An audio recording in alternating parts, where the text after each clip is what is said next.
This NFL future will help you turn $25 into $4,000 this NFL season. Man, let's back one of these bad boys. If you are new, my name is Austin. As always, I appreciate you guys for tuning in. It just feels good to be talking about some NFL. The MLB is on the All-Star break for right now. So hopefully smack one of these. I'll be posting a daily video over the next few days until Friday with an NFL future long shot in there. If you missed the first video, well, you might want to go back to that one. There was a plus 5,783 odds parlay. I'm giving you a little bit of a spoiler here, but you're going to have to dissect the blurry image. Go check that one out after this video. I'll link it at the end of this one. But let's dive into things. And as I started yesterday's video with, how did we do last year on futures? Not too bad. Now you might be like, Austin, you went 5-5. But in reality, we cashed all of our big plays, and that won back almost 4 units. And we really didn't risk more than, I think, 6 units. So to risk 6, win back nearly 10 units, we'll certainly take that. So hopefully have another great season on futures. We'll be doing a little bit more than we did last year. Last year was my first year doing the futures. Let's try to hit another one and maybe hit one of these long shots, because today's is my biggest long shot of the year. I don't think I'll have another one that's longer than these odds. A reminder, though, if you want to get all the plays, I've already posted 5 NFL futures into the Dub Club. You can join it, get 1 month, buy 1 month, get one free. Pretty good offer. That will carry you into the NFL season, and then we'll probably do another promo. So definitely take advantage of that one. Not a promo I offer all too often. So again, links at the top of the description or somewhere down there. Get all the futures, get exclusive picks for this upcoming season. I encourage you to take advantage of that. But let's dive in to this future that will help you turn $25 into 4,000. Now, I say $25 because I'm doing a quarter unit on this parlay. And let's begin with 2 wide receivers that I think are in for big years. And you notice a theme throughout this parlay, talking all about touchdowns. And that's going to be the first 2 legs. Drake London of the Atlanta Falcons, 10+ receiving touchdowns, and Brian Thomas Jr. of the Jacksonville Jaguars, 10+ receiving touchdowns. So these are only 2 legs. The first 2, as I said, this is a 6-leg parlay. I'm putting a quarter unit on it. So it'll be tracked towards our record at the end of the year for, again, plus 15,830 odds. About $25 return into about 39.82, something like that. I really like these 2 guys to have big years. I'll talk about each of them individually, but I think these guys could easily get 10 touchdowns by themselves. Obviously, we need some health in here, which is why you won't see me do a lot of futures until, full season, 1, 2, 3 unit futures until a little bit later, closer to the season, to avoid some injuries. But I love these 2 fellows. Let's talk about each of them. Now, if you talk about Drake London, he had 9 touchdowns in 2024, so would have came up 1 short. But talk about a disaster from the QB position. Kirk Cousins, you remember that. He started strong, but then in the middle of the season, he fell off. He wasn't throwing touchdowns at all. And as a whole, 21 pass touchdowns by Kirk and Michael Penix, who will now be their starter this season. I think he can absolutely dominate Drake London, that is. I mean, you see the 3 games with Penix, 39 targets, over 300 yards, and 2 touchdowns.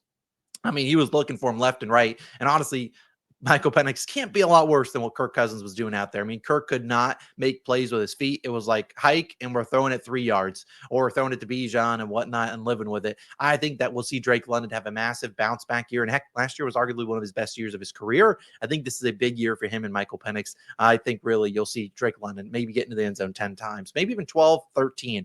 Now, Brian Thomas Jr. was a beast in his rookie season, 10 touchdowns. And that was despite really not a great season for the Jaguars, hence why they fired their head coach. 19 touchdowns combined by Trevor Lawrence and Mac Jones.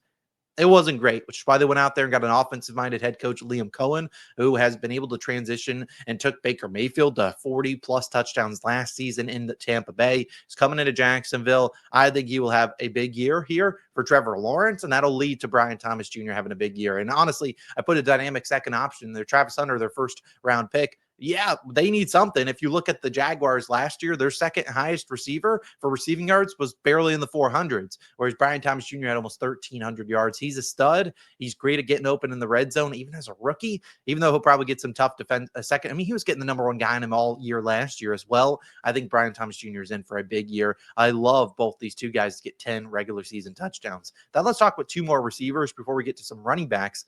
I love these 2 guys, Nico Collins and Jamar Chase. Now, Jamar Chase probably doesn't need me to go too hard into him, but we'll talk about his numbers last year and how I expect him to maybe not duplicate those, but honestly, if he gets like half of his numbers last year, he'll still get to 10. And then Nico Collins, who's looking for a bounce back year. Now, he had a big year in 2024, did deal with some injuries, but I think he can be, hopefully, knock on wood, healthy this season. And hopefully CJ Stroud takes a step up after a big rookie year. sophomore slump. Let's hope his third year he can really blossom into what we saw in his rookie year, but maybe even better than what we saw that year. I think both these guys can easily get 10 regular season touchdowns. Let's talk with these guys. Nico Collins, like I said, 7 touchdowns in 24, only 12 games, and it wasn't a great year from Stroud. 20 pass touchdowns on the year. You look at his line for this season, it is 21.5. So expecting a little bit better. That might not be one I don't mind maybe getting an over on, because their offensive line was a disaster last season. Nico Collins was out, 5 games. I could see Stroud maybe going out there and 2 more touchdowns with 5 more games as Nico Collins. Count me in.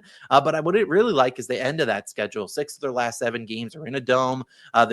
This division is not great. We're talking about teams like the Titans.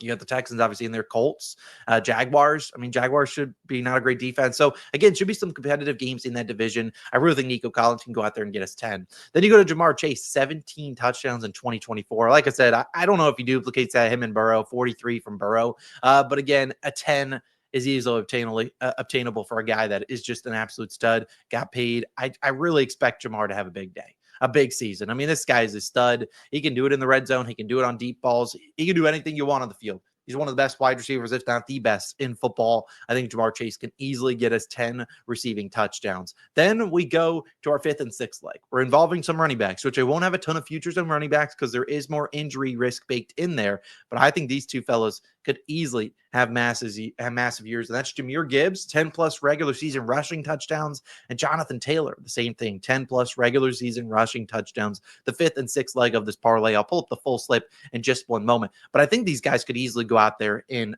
have massive years, and that's kind of what they did last year. Think about Gibbs coming into his 3rd season, David Montgomery a year older. We'll touch on that in a second.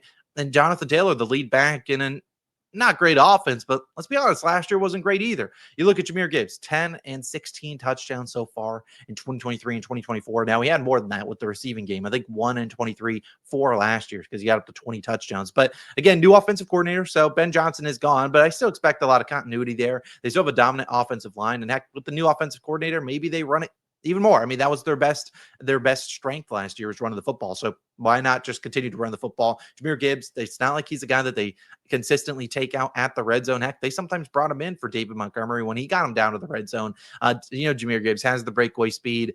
I mean, the guy every single week is like minus 180 to score a touchdown, sometimes worse. I think he can get a touchdown for us. And like I said, Montgomery, a year older. I want to say he's 28. Still can have some good years left in him, but he's a year older, whereas Jahmyr Gibbs is coming into his prime. I think he can get us 10 regular season rush touchdowns. And Jonathan Taylor, 3 seasons with 14 or more games played, 11, 18, and 11 rush touchdowns. One of them was last year. He only played 14 games, still managed to get to 11, and that was with Anthony Richardson, Joe Flacco.